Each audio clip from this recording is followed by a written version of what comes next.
Are you or someone you know considering a separation? If so, have you thought about divorce financial planning? Because if you haven't, keep watching. Hi, I'm Elizabeth Naumovski, host of Finances Personal. The stress of the pandemic has produced a record number of divorces. Women have been self-isolating and working from home with their spouses and are realizing that they are no longer compatible. Old problems are resurfacing, and many are stuck between saying to themselves, I can't take this anymore. And how much will this change my life? In today's episode, I'm joined by Jackie Porter, an award-winning certified financial planner with Carte Wealth Management Inc. and a co-author of Single by Choice or Chance. And we'll discuss divorce financial planning and hopefully help you develop a framework to answer the question, will I be okay on my own financially if I leave? So, Jackie, welcome back to Finances Personal. It's been about, I don't know, 2018 when you and I first tackled this topic. And I thought with everything that's happening in COVID right now, with the divorces just skyrocketing right now, I thought this is a really important topic to tackle, especially since, things have changed in the past 3 years. So, when I asked you one of the questions that you were asked the most, you said, will I be okay if I leave? Yeah, that's right. I mean, it kind of comes down to potentially the women who are coming to me, Elizabeth, who are asking me that question, potentially not being the person who was more involved in the finances, not staying on top of it. Perhaps their partner kind of took care of that. And if you're in this pandemic, and unfortunately divorce rates are skyrocketing in the pandemic, and you're in a scenario where either you're just realizing sometimes there's such a thing as too much quality time. Quality time apart might be things that couples are missing in this pandemic. And I think that in a scenario like that, you're thinking to yourself, I feel trapped in this relationship, but am I also financially trapped in this relationship? If you've never had an intimate look on your family's finances, you can, feel a sense of panic around that. So people who are coming to me are saying, I've never really looked at my finances before. I'm in a scenario where I'm not happy and I'm realizing this isn't working for me anymore. Am I okay financially to leave? Like if I left, what would that look like? And I think that what I'm able to give people in that circumstance is some confidence that, they're going to be okay, even if they decide to pull the trigger and go to be on their own. So if someone is thinking of getting a divorce and just going through one right now, what's the important checklist that they have to put together for themselves in order to know that they'll be okay? Well, they're going to need to get a family net worth statement, right? And that's something that I talk about a lot. So net worth is what you own minus what you owe. So it's all of your assets, and that could be the property, that could be, even the car, investment accounts that you might have, pension plans that you might be have access to. You kind of have to put all of that on paper against, how much debt are you in? And I think that's probably one of the big surprises for people, especially women in a divorce, is they had potentially no idea. If they weren't involved in the family's finances, they might find out that there's more debt on the house than they thought. Maybe there was a refinancing and they signed and didn't look, or credit card debt might be looming, or just financial mistakes may have been made with their investment accounts. Because if they're not managing their investment accounts and their partner is, and they're more maybe risk-taking than they are, than the spouse is, you could find out very quickly that, there's not as much set aside for your future as you might think. So then, how do we manage divorce expectations? What should women prepare for that they really don't know will happen to them? Because as you said, a lot of them don't know that there's a lot of debt. A lot of them don't know where there are different bank accounts. Like a lot of them just are not aware. And it's not because they feel intimidated by it, but sometimes they just don't care at the time. That's right. And you know what? There's nothing wrong with not knowing per se, but because that's the past. Like, it's a question of deciding, okay, today is the day I'm going to get kept in the loop, because you're going to need these documents to sit down with a divorce lawyer anyway. They're going to want a net worth statement. They're going to want to know how much debt you're carrying.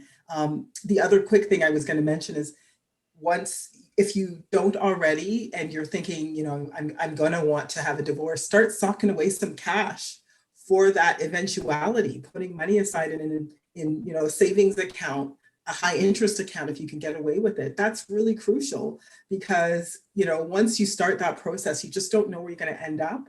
Potentially your partner might stop making payments toward the bills if you weren't involved.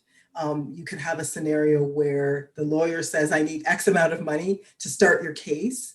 And where will you get that money? So knowing where money is crucial. And are there joint bank accounts, or do you have your own separate account? These are some of the things I think women need to know when they're preparing, and that those kinds of hard truths, as you're saying, like, how can women get better prepared? It's starting to ask those questions. It's never too late to ask those questions. And that's just it. I mean, you have to be financially prepared in order to take the next step. But, sometimes fear is debilitating.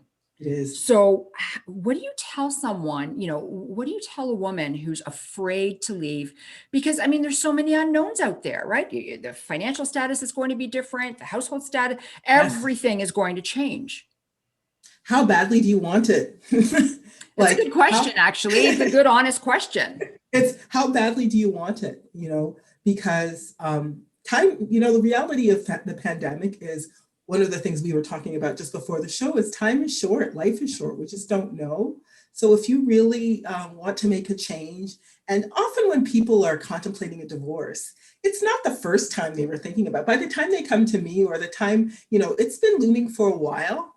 And so, maybe what's happening now with the skyrocketing of divorce rates is the pandemic is making a lot of people realize, what, time is short. Potentially what I find, women tend to pull the trigger after the kids have gone off to university. Mm-hmm. So it's kind of like, okay, it's my time now. And also too, is your situation just unsafe? Sometimes it's not even just about wanting to leave because you're not on the same page anymore. That's often why people leave, but are you safe? Like, are you in a safe scenario? That's a really big issue happening in the pandemic, unfortunately, Elizabeth. People are in potentially abusive, financially abusive, emotionally abusive, physically abusive scenarios.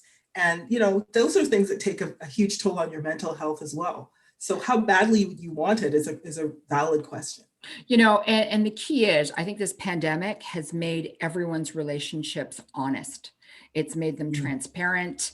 If you were hiding behind, oh, it's okay, it's not okay anymore. So yeah, the honesty of this pandemic has made people go forward with, I can't deal with this anymore. Yeah.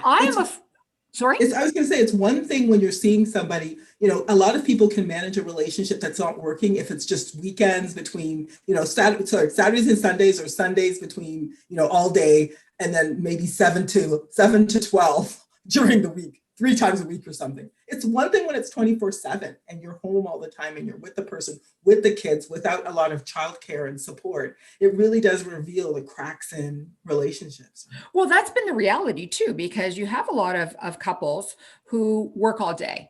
And they're at work all day long. They come home, they have dinner, short period of time, you watch some TV or whatever, you go to work, you go to sleep, and then you wake up and it's a repeat, right? And all of a sudden now it's 24/7. So the honesty has just been exacerbated. I wanted to say, I am a firm believer that every woman should have her own separate bank account. And it's funny because if you look at some old school couples, some older couples, or, coming from different backgrounds, it's always the male that should have a bank account, and I guess it's for control or whatever. But I always tell young women, whether they're in a relationship or whatever, and they want to have joint accounts, have a joint account, but always have your own accounts as well. Absolutely. I was going to say, the reality is, even in a strong relationship, couples putting their finances together should always have a you, me, and we account, right? Because a lot of people are in second marriages, sometimes third, and you might have, financial priorities that have nothing to do with the existing relationship.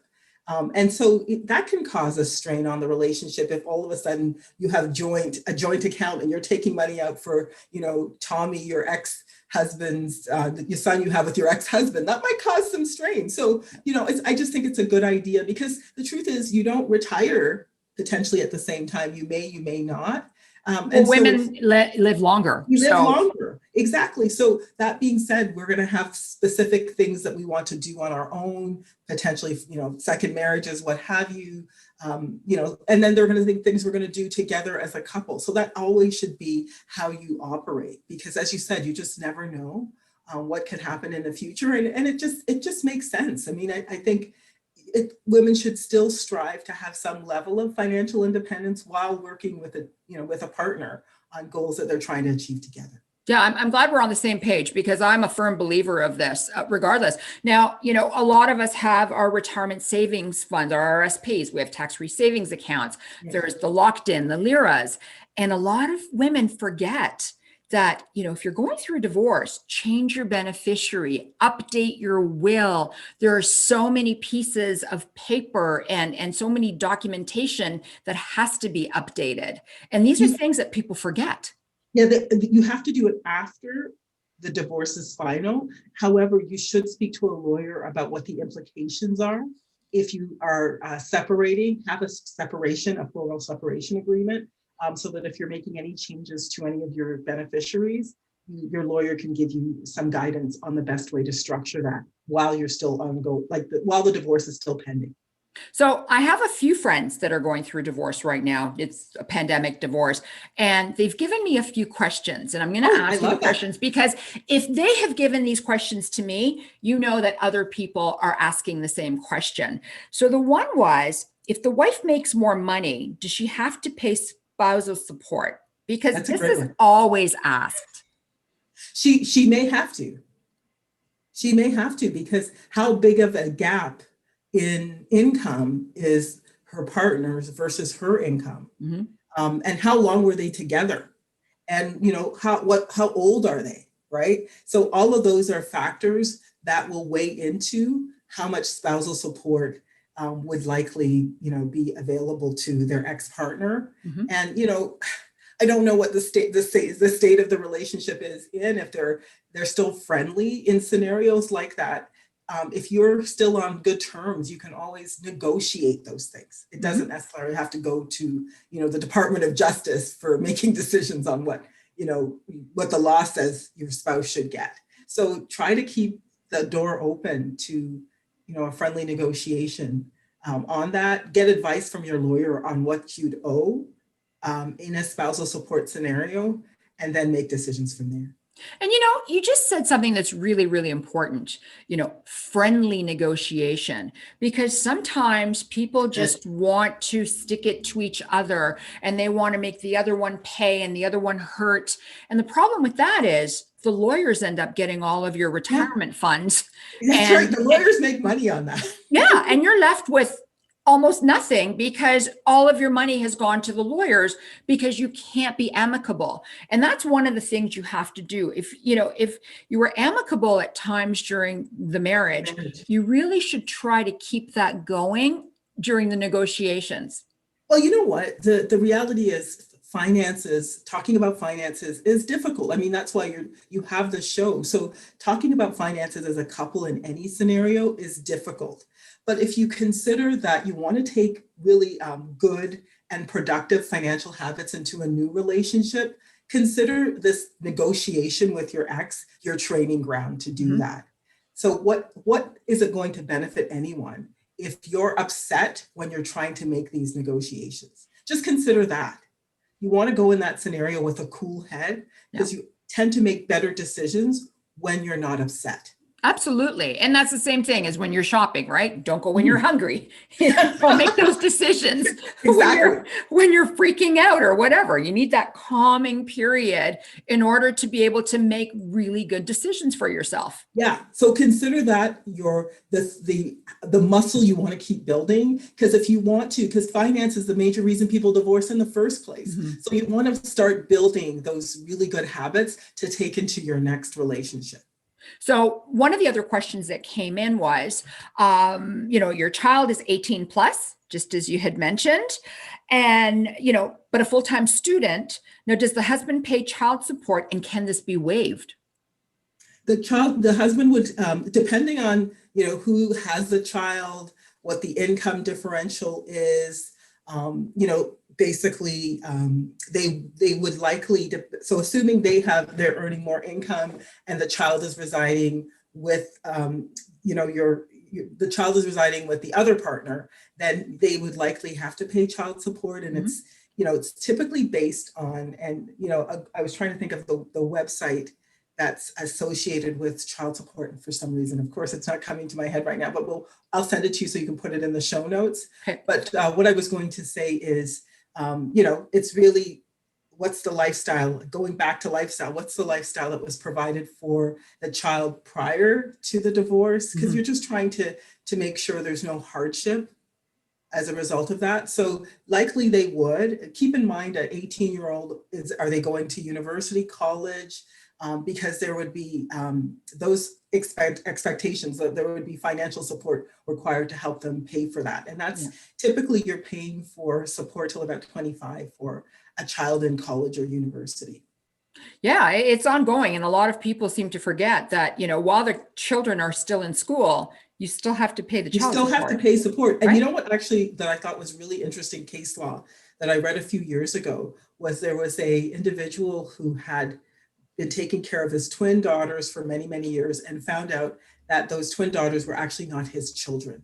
Oh. So he sued his ex and actually said, I shouldn't have to pay child support for these kids to go to university because they're not even my children. You lied to me. And he, was trying to sue her. The court actually ruled that as far as they're concerned, as far as the children are concerned, that's their dad. So he still was obligated to pay child support until they finished university. Interesting. So okay, well, let's move on to pensions right now, because there are a lot of women who have pensions through work.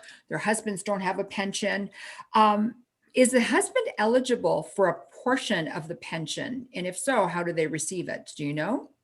Yeah, so are they eligible for a portion? Yes. Again, going back to how many years were they together? What age are they? What are all of the assets being negotiated? Because again, a divorce is a financial negotiation, right? It's a settlement. So are they entitled? Likely, yes, depending on what other assets are up for grabs, right? And can you negotiate something else as a result of, in lieu of support? Yes, you can. So if your pension is important to you, again, this is a negotiation. What are you willing to give up? So to equalize, because it's all about equalizing payments, right?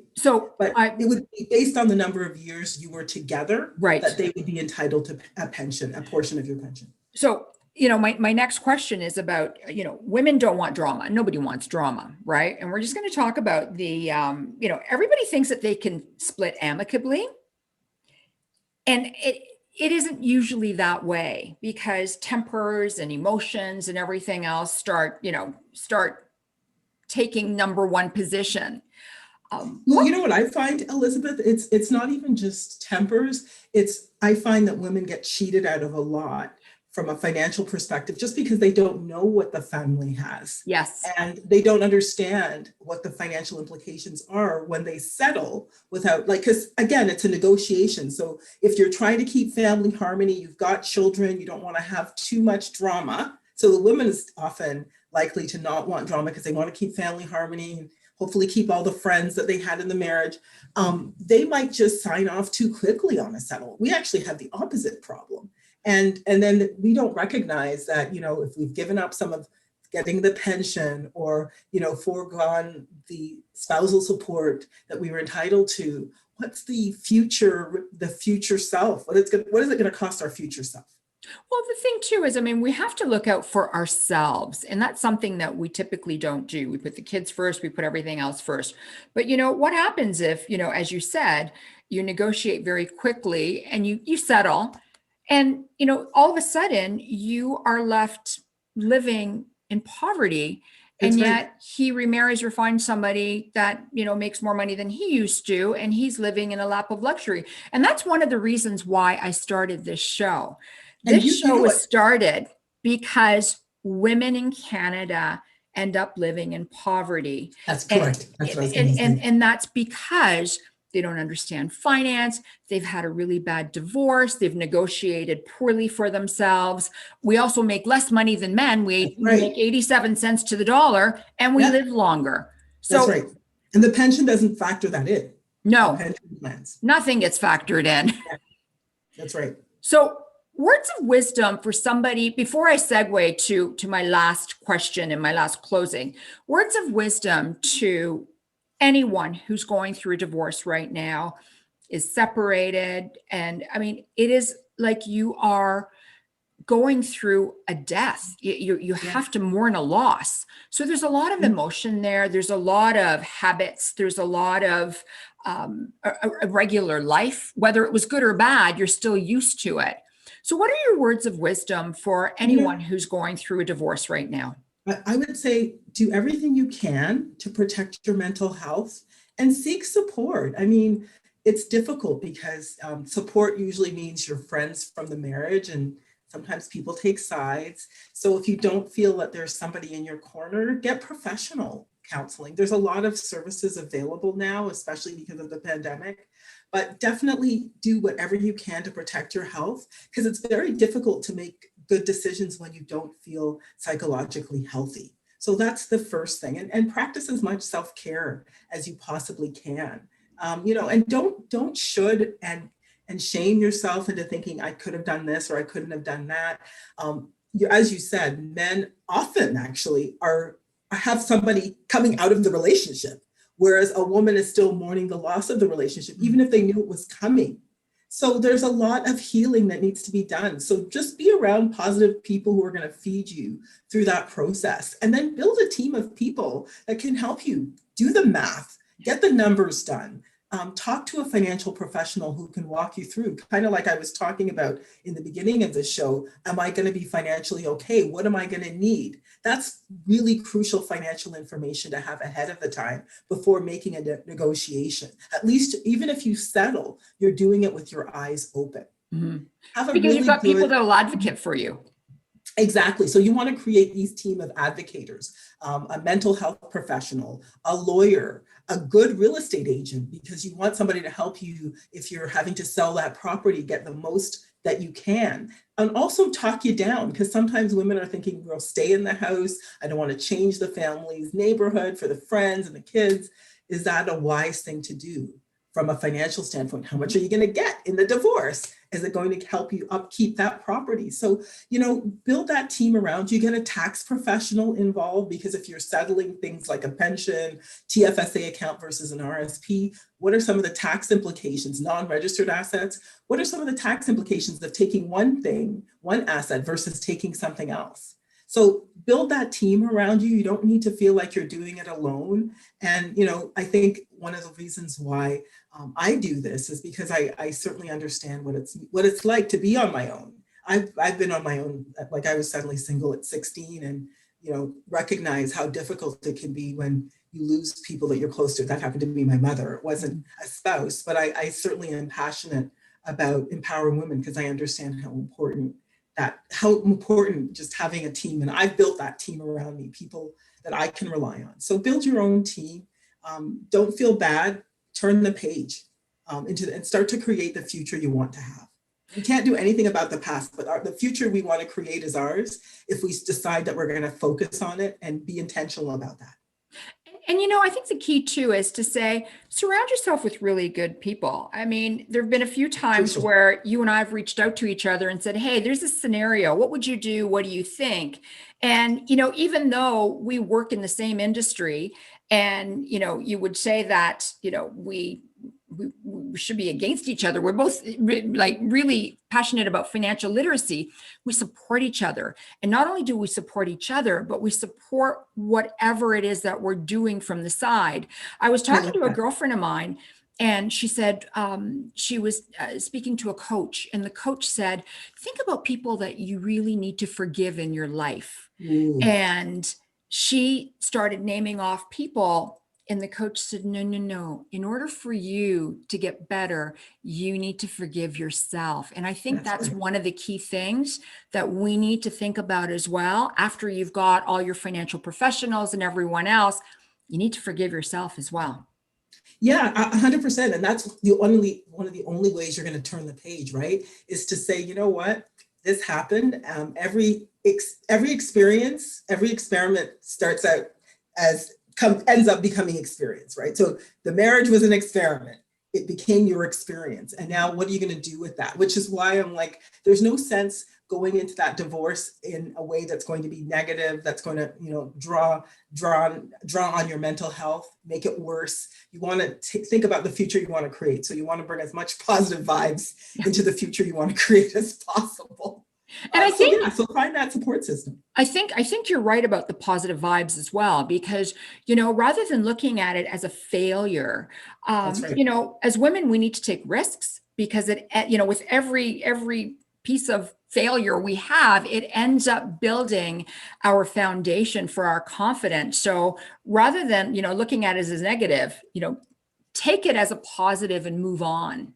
Well, that's it. And I don't believe in failure, because that's what happens with scientists, right? They experiment. They don't call failures. They call them experiments until it becomes a success, right?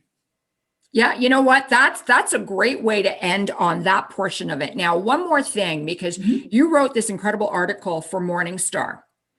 Oh, you got a chance to read it. So in closing, I want to talk about the financial costs of being a woman. Crazy, huh? So can you elaborate on it?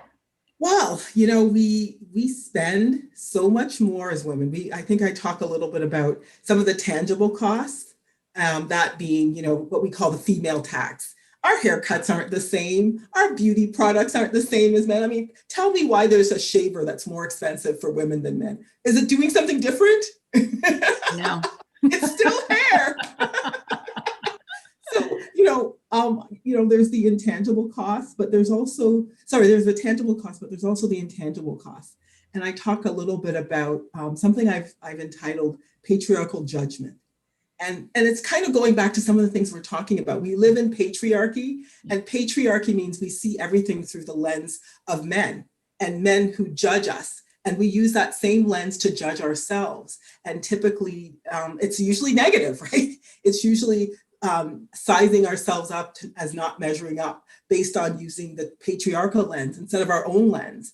Making judgments about other women as well, deciding that instead of trying to build up other women, we tear them down, because again, patriarchal judgment always works against us, right? So you were talking about you and I building each other up. I call that friendly co-opetition rather than competition. It's true. So I just think that patriarchal judgment is one of the most damaging things, because it certainly erodes our confidence. And so we just have to decide that, we don't have to turn that lens on ourselves all the time, because it's always negative, it always erodes. And there's no real cost, there's no real way to quantify how much patriarchal judgment erodes our confidence. And I don't think we can ever put an actual price on that, because it's constantly something that we're battling. I think that, in terms of, what the future can hold for women, because, we've been held back. As you said earlier, we're still making only 81 cents on the dollar. 87 cents on the dollar.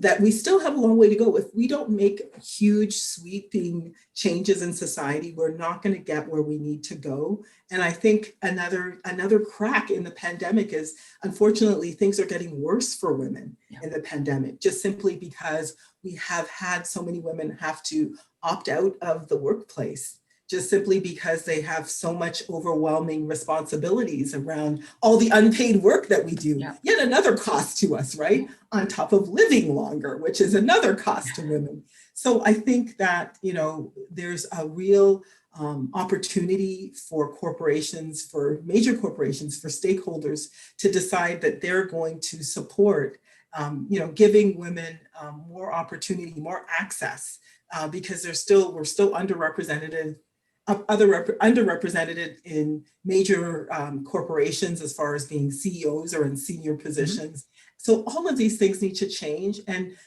I think one of the ways we can affect that is if, as a shareholder, because we're all stakeholders in these companies, right? If we invest in them, demanding more of those companies, and there's actually really good reason from a financial standpoint for companies to do this, because the more diversity, and I say this as a woman of color, the more diversity that corporations actually have, the bigger of a lens that they can actually see the world from and make better financial decisions. The research is clear.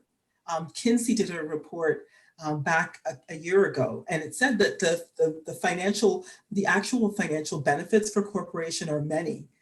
They make better decisions. I'm sure some of you guys have heard of the debacles of, advertising campaigns that went wrong because there wasn't a person of color or a female in the room to say, this is a bad idea, or even the lawsuits coming out of these companies because, organizations, women inside these organizations are taking action against the lack of diversity. Yeah. So I think now is the time for us to turn the page, also offer women more flexibility so that this she session that we're facing, we can actually really tackle from a serious standpoint.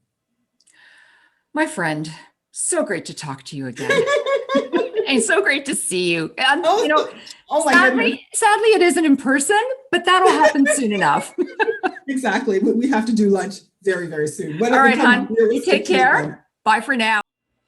If you're going through a separation or divorce, empower yourself with knowledge. Use these 12 tips to help you face your transition with confidence. 1, deal with your grief. Assemble key financial documents. Start setting aside emergency funds. Create a budget and look at ways to reduce expenses. Where do you stand on debt? Understand the value of your family's net worth. What do you do with your home? Pension considerations, insurance considerations, changing beneficiaries on RRSP, LIRA, TFSA. Update your will, and don't spend all of your family's net worth on lawyers. Know the numbers. Remember, there is value in all the things that women do that are unpaid for. This is a new beginning, so respect yourself and your worth. Know the numbers, because without you knowing what the numbers are, there's no way that you can properly equalize what you deserve from your marriage. You need to know what your family assets are worth before you negotiate, and always consult with a professional. If you found this episode of Finances Personal helpful, please click like. And don't forget to read the disclaimer in my YouTube description. It is important. And please look out for my next episode, and remember to subscribe to my YouTube channel. You'll automatically get new video alerts, and follow me on Twitter at Naumovski. Thank you so much for watching. Bye for now.